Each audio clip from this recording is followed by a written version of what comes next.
Boa noite, queridos alunos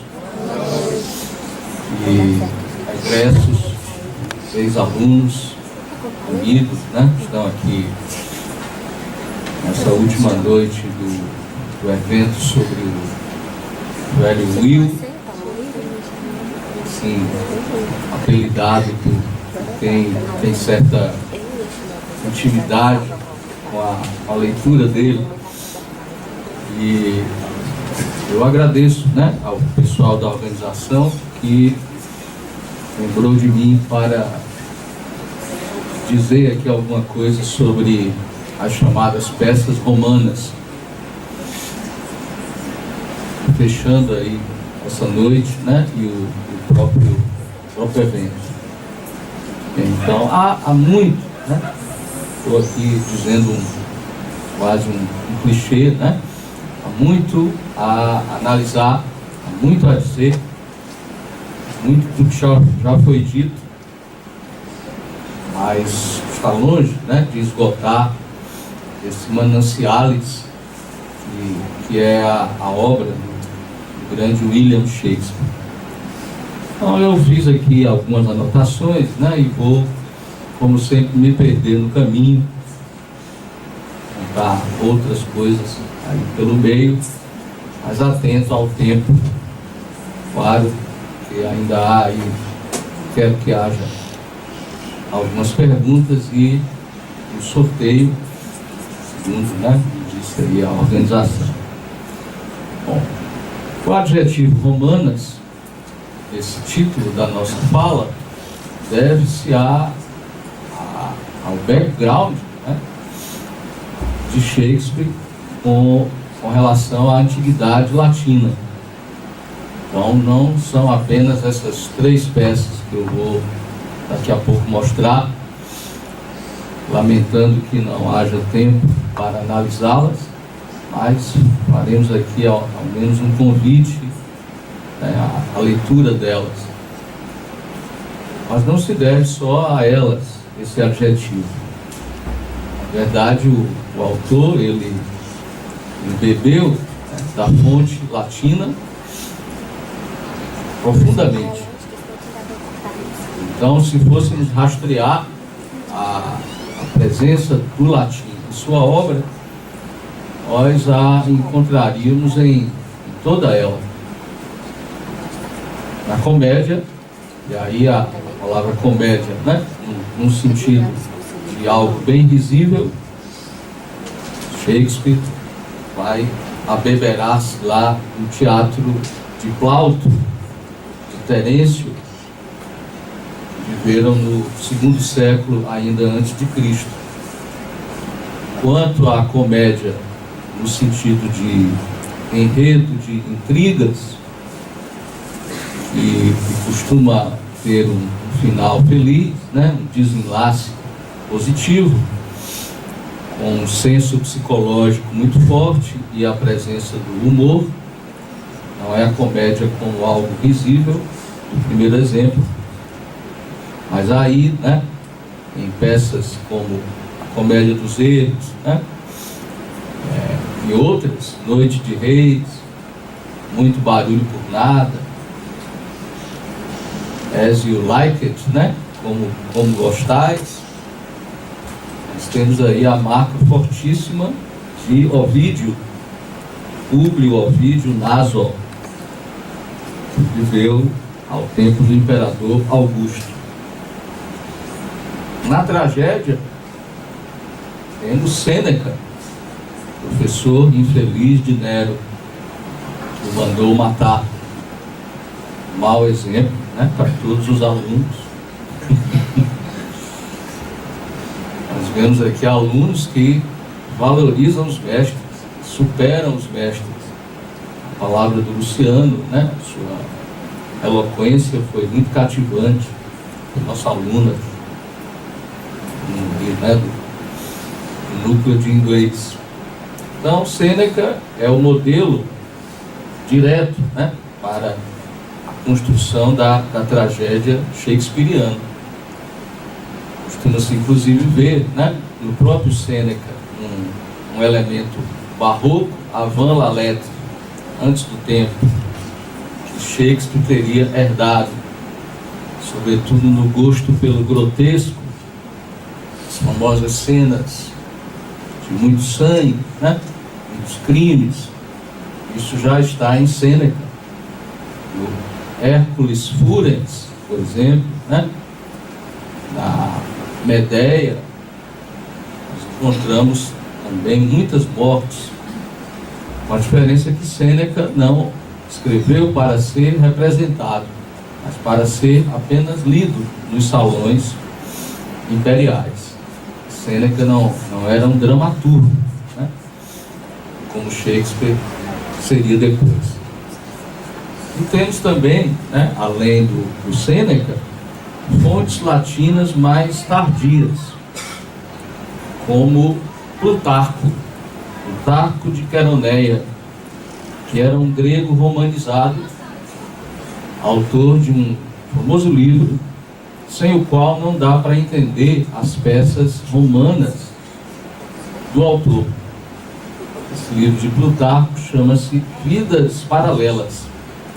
Um livro, né, bastante alentado. As edições costumam ter de 7 a 9 volumes. E nelas o Plutarco vai comparando, como diz o título, grandes nomes da Grécia com nomes romanos.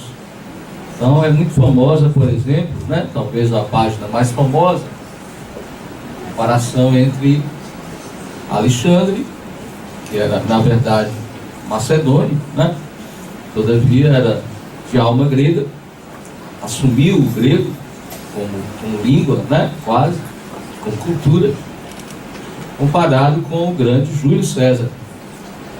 Foi dali que Shakespeare colheu ao menos o arcabouço daquilo que seria a famosa peça, né, com esse título. Então ele também vai colher em Plutarco, né, podemos nos afastar de Plutarco, senão não entenderemos o Shakespeare romano. Lá estão também as vidas de Cícero, personagem de Júlio César, né, da peça de Júlio César, a vida do próprio Antônio, a vida de Brutus, personagem fundamental em Júlio César, e muitos outros que ele certamente leu. Discute-se numa tradução clássica para o inglês de sua época ou se já na forma, né, original em latim. Então, por isso podemos e devemos chamar a Shakespeare todo de romano. Shakespeare romanos. Ele tinha, né, esse cabedal de cultura clássica. Então, feita essa explicação, já apresento as peças, eu cito, né, para nós refletirmos, dois pensamentos. Um que conheço há muitos anos,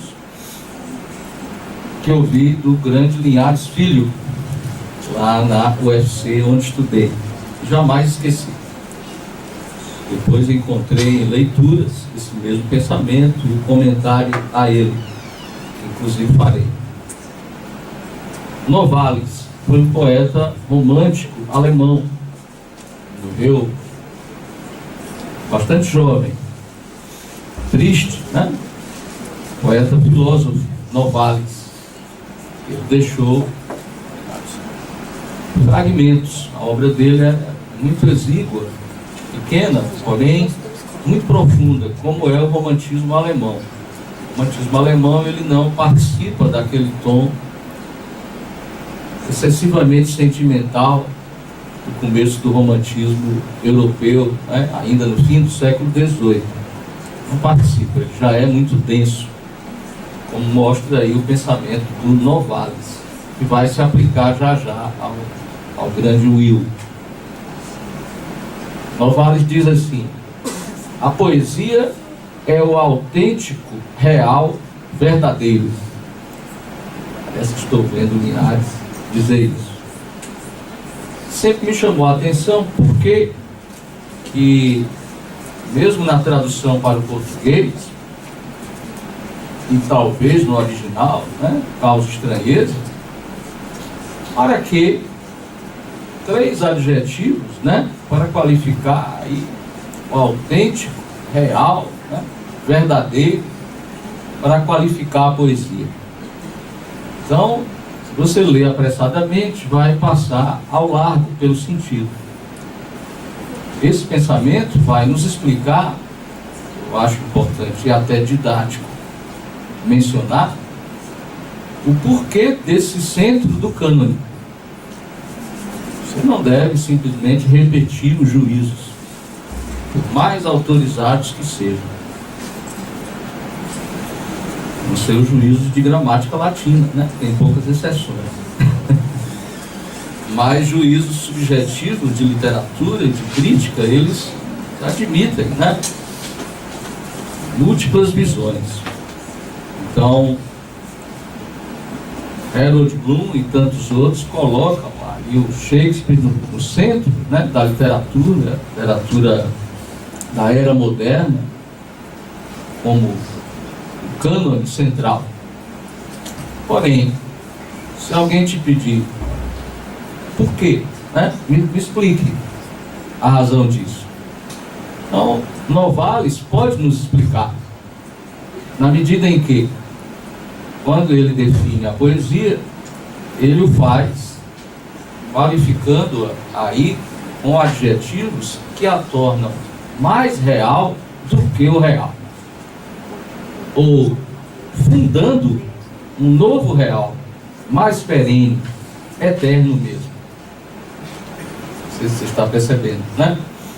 Então, quando o Bloom, o livro dele, escreveu A Invenção do Humano, ele tinha consciência clara dessa leitura de Novalis, aplicada aí não a todos os autores, mas aos autores clássicos.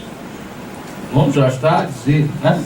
Clássicos é o que é trazido para a classe. É daí que vem o adjetivo classes, terceira declinação. Aí sim. Então, classes, substantivo que deixou aí o adjetivo clássicos. Então não é todo autor que a ele se pode dizer algo nessa hermenêutica de Novalis. Mas a Shakespeare pode. Né? Por quê? Porque ele cria pessoas. Não podemos fugir aí do trocadilho com trocadilho real, né? Com a heteronímia do Fernando Pessoa. Também criou pessoas. Ricardo Reis, Álvaro de Campos, é muito mais real do que nós, embora nunca tenha existido. Hamlet foi comparado aqui, né, na citação do Bloom, ao próprio Jesus Cristo. Para mim é obviamente um exagero. Os seminaristas ali, né, ficaram, os alunos do latim seminário, perdoai, não sabe o que digo. Mas o Bloom, ele não quis ser blasfemo, apenas quis dizer que um autor do naipe, né, de Shakespeare, clássico como ele realmente funda, né, instaura uma determinada realidade dentro do pensamento que o Novalis escreveu, né, há tanto tempo atrás, lá no século XIX. Eu ficaria aqui comentando Novalis, né, por muito mais tempo, não fosse a falta de tempo. Todavia, fico aí com esse pensamento, né? A poesia é o autêntico, real, verdadeiro. Não é a história que é a verdade, mas sim a visão da história, o olhar da história a partir de um gênio como Shakespeare. Isso é o que torna a história real. Ou seja, no poeta, no história, há de poeta. Se é de poeta, há de história. A história, né, não é a preponderância. O poeta a transforma. O grande poeta, naturalmente, como Shakespeare. Por isso que o Coleridge, que foi outro romântico, só que em inglês, profundo crítico, muito lúcido, eu até o citei aqui na segunda-feira, definiu Shakespeare, que ele conhecia muito bem, em latim. Podia ter dito em inglês, mas disse em latim. O estilo de Shakespeare para Coleridge, Samuel Taylor Coleridge, segundo ele, é feliciter audax, ou seja, ousado com grande facilidade, com grande felicidade de expressão. Então, estou dizendo tudo isso porque preciso, voltando um pouco, ratificar e entender o gênio de Shakespeare na medida de sua fundação de realidades. E também, obviamente, no questionamento de nossa própria realidade. O sentido último da nossa realidade, as nossas crenças mais profundas se abalam ao ler esse autor. Uns ficam, como eu, até nas peças mais sombrias, como foi usado o adjetivo muito apropriadamente pelo Luciano, como Macbeth, e outras eu encontro a paz. É explicado isso. É a catarse. Graças a Deus não fui eu, diz o Aristóteles. Foi o Édipo que dormiu com a própria mãe. Como castigo, arranca os próprios olhos, no final. Certo? Então, Shakespeare nos leva a questionar fundamentalmente o sentido último da realidade. Nesse sentido, ele é filósofo também. Tem aí o seu viés psicológico, tantas vezes comentado, se exagerado ou não, pelos freudianos. Não vou entrar, a mim particularmente não agrada essa leitura freudiana de Shakespeare. A mim, eu vejo Shakespeare muito mais denso, muito mais ultra do que essa válida teoria de Freud. Então, eu ia falar sobre as peças romanas, ou já. Mas não posso deixar de fazer esse questionamento, ainda mais preliminar, já é imediato. Não sei se foi citado aqui no dia anterior, eu vi ontem, não foi no primeiro dia que eu assisti toda a programação, mas é para corroborarmos. Eu chego mesmo a acreditar na misteriosa inexistência desse Will.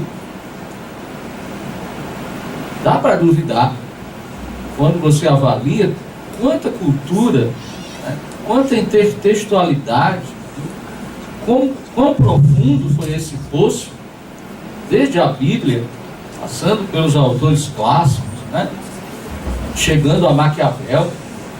Então, eu particularmente, boto aí como questão para Lady Sara comentar depois, ou mesmo Lady Samara, que fez uma intervenção muito boa, segunda-feira, repito, parabenizo, citando os primeiros críticos do autor, Dr. Johnson, com o seu moralismo, enfim. Então, para botar lenha na fogueira e de repente ser uma pergunta para daqui a pouco, não dá para entender. Como um mero diretor de companhia teatral, a biografia dele é muito fragmentada. Lembra um pouco o nosso Gil Vicente. Gil Vicente é o Shakespeare português. É isso? Guardadas, é óbvio, as proporções. Gil Vicente, ele tem um desaparecimento da história da cultura portuguesa.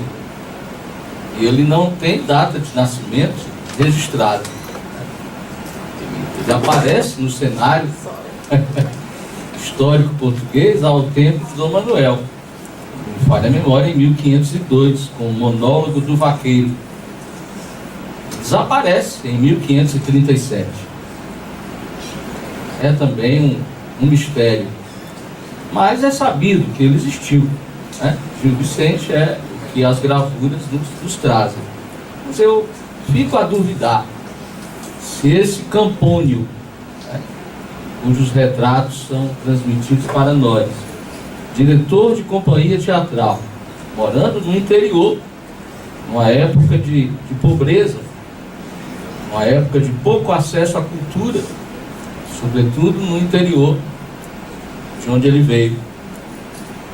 Como ele poderia ter adquirido, né, todo esse saber, ainda por cima com uma família que tinha que manter, né, 3 filhos, depois um deles morre, que ele precisa abandonar para poder ir a Londres tentar a carreira teatral. Foi isso? Então, ficamos aí a conjecturar se não houve aí uma mão oculta que teria escrito tudo isso. Por motivos políticos, a época era perigosíssima. A qualquer momento, lembra até a época romana. O reinado da rainha Elizabeth era um reinado de respeito pelo medo, né? De reverência via terror. Havia questões religiosas pungentes. Havia a ameaça da Espanha, uma potência militar, naval, fortíssima. Então, não era fácil, né, imaginar, não é fácil imaginar que se podia escrever, entre aspas, impunemente qualquer coisa. Então, eu só fico, né, realmente eu duvido, viu, dessa existência real do Will, quando penso nesse cabedal todo. Podia ser um autodidata, como foi o nosso Machado de Assis. O autodidatismo é uma possibilidade. Porém, quanto mais retrocedemos no tempo, menos essa probabilidade é forte. Concorda? Enfim, as peças romanas. Não, eu não falo. São três. Convencionou-se que devemos chamar de romanas Tito Andronico. Tito Andronico, uma peça de valor desigual. Quando quae bonus dormitat Homerus. Ainda que seja muito bom, um dia Homero cochila. Dizendo isso para você não cochilar, né? Até Shakespeare, né, não é perfeito em tudo. Camões, por exemplo, o teatro de Camões é fraco, né?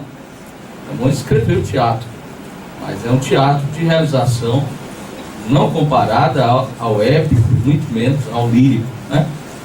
Então, a crítica diz que Tito Andronico é uma peça, né, que não se compara às outras duas romanas, Antônio e Cleópatra, nessa edição antiga, e Júlio César, para muitos a melhor das três. Tito Andronico, não vou me demorar comentando, mas trata, aqui fica como um conselho, né, de leitura, um aperitivo só. Trata da volta desse personagem que não se baseia na história, é totalmente fictício, nem está em Plutarco e não foi histórico, e volta da guerra contra os godos. Isso teria que ter se passado, né, se fosse histórico, já perto da decadência romana, no século III, IV, quando os godos foram uma ameaça forte. Então esse Tito Andronico é um general, volta vitorioso, e ele encontra oposição ao chegar à casa. Mata todos. Você achou que tem sangue em Hamlet? Macbeth? Não viu nada. Ricardo III, né? Não tem. Como Tito Andronico, não tem não. Tito Andronico não é vermelho assim por acaso, não. Não é uma peça muito encenada, nem na Inglaterra. houve uma representação, é sabido isso, é história, em que, do lado de fora do teatro, havia uma ambulância, só para recolher as pessoas que se sentiam mal, por verem tanto sangue. É o barroco, né? É o grotesco, que eu disse aqui no começo da minha fala, já estava em Sêneca, que aqui Shakespeare exagera, não há como negar. Por isso a peça é de valor desigual. O hino não é, claro, né? Mas não se compara às outras. Agora, as outras duas sim, né? Antônio e Cleópatra, pela fortíssima figura da Cleópatra, vou comentar o que já foi dito, né? Mas Shakespeare era perito em moldar figuras femininas que roubam a cena, literalmente. Cleópatra é uma delas. Ele parecia ter o sentido da ânima, talvez mais aguçado do que o do ânimos, né? Ao ponto de entender, como fizeram os trovadores, os provençais, profundamente a alma feminina, conseguindo aí ter o mapa da alma da mulher. Shakespeare tinha, né? Certo que ele apanhou também alguns rastros em Ovídio. Ovídio foi tido também como um profundo conhecedor da psicologia feminina, com quem Shakespeare certamente aprendeu, para formar esses personagens femininos, como Póster, Rosalinda, né? A própria Cleópatra, Viola também, né? Tem que ser lembrada de Noite de Reis. Enfim, personagens que são mulheres que afirmam-se muito mais do que os masculinos. Em Antônio e Cleópatra, eu que colocar as coisas com cuidado agora. Tenho larga tradição machista, herdada do meu pai. Devo concordar com a professora Sara. Devia chamar-se mesmo Cleópatra e Antônio, né? Dai a Sara o que é de Sara. Porque a rainha, né? Ela aparece, que eu disse aí, da história. A história é para o poeta e não para o contrário, né? Poeta para a história. Ele transforma Cleópatra numa mulher muito mais interessante, muito mais perigosa e complexa do que deve ter sido a rainha do Egito, a última da dinastia dos Ptolomeus. A julgar pelos historiadores, conquanto ela fosse maquiavélica, né, e pensasse, não podia ser diferente, no destino do povo dela, mas eu quero crer que ela não tinha essa faceirice, né, essa complexidade de falas que Shakespeare dá a ela em Antônio e Cleópatra, e faz com que o próprio Antônio seja um marionete, né? Seja um bobo, às vezes, levado pelas circunstâncias.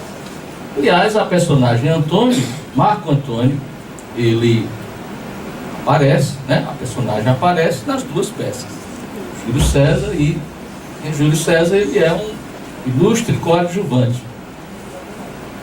que não rouba a cena. E em Antônio e Cleópatra, obviamente, é o protagonista. Então, esse Antônio, né, é devidamente colocado no lugar dele na história. Aqui Shakespeare não se afasta do relato histórico.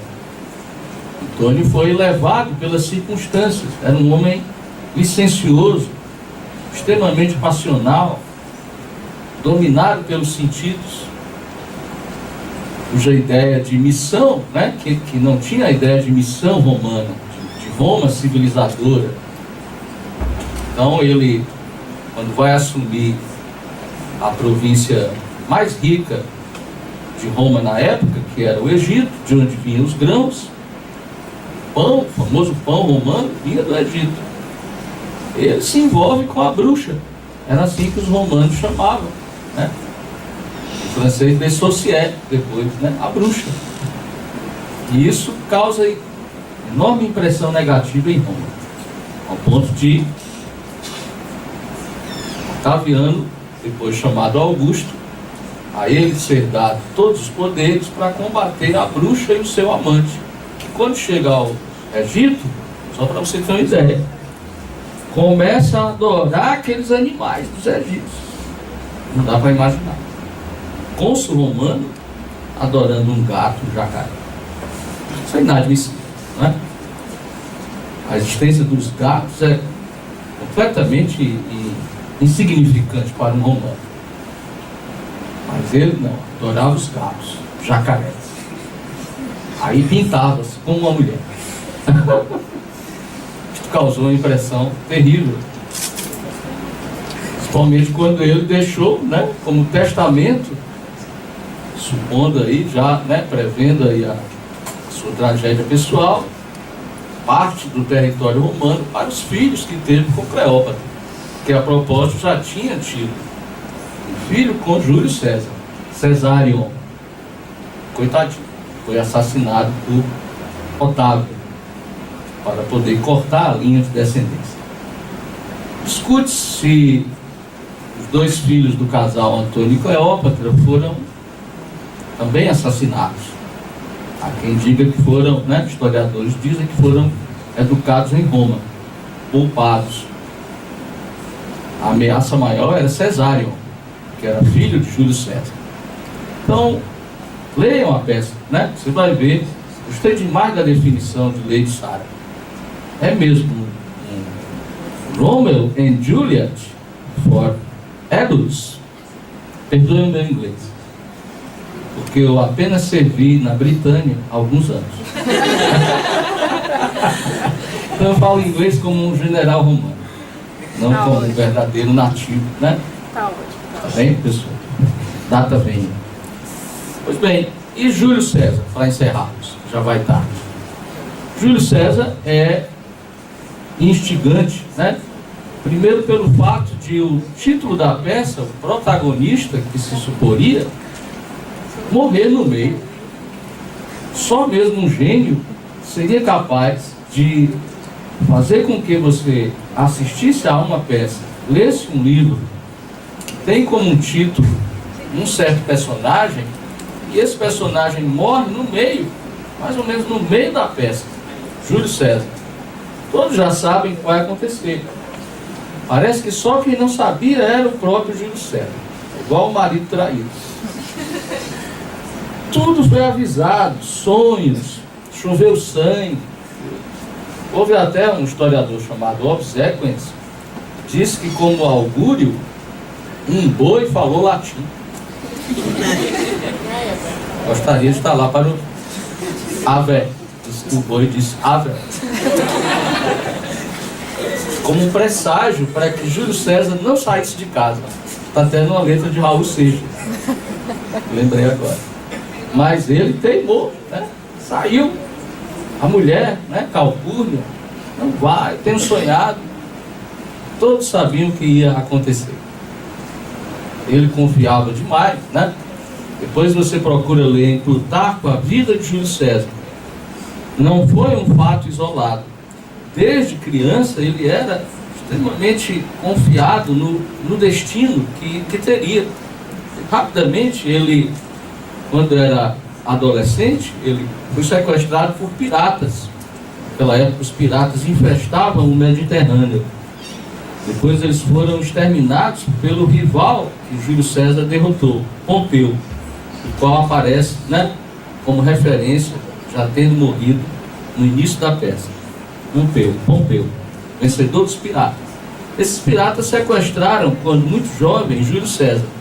E ele o tempo todo, segundo Plutarco, brincava com a situação, dizendo: eu vou ser resgatado, depois eu volto aqui e mato todos vocês. E foi justamente o que aconteceu.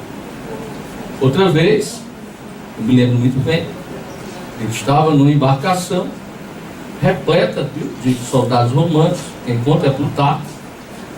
O barco afunda. Então estão todos ali a ponto de morrer. Aí ele diz: não temam, né? Me acompanhem que eu sou Júlio César. Ninguém vai morrer, ninguém morreu. O homem tinha muita confiança, né? Tanto que quando o profeta diz, né, o adivinho, cuidado com os ídolos de março, corresponde ao dia 15, né, de março. Ele então encontra depois o profeta, justo no dia do assassinato. Ele, de maneira arrogante, diz: chegaram os ídolos de março. Mas aí o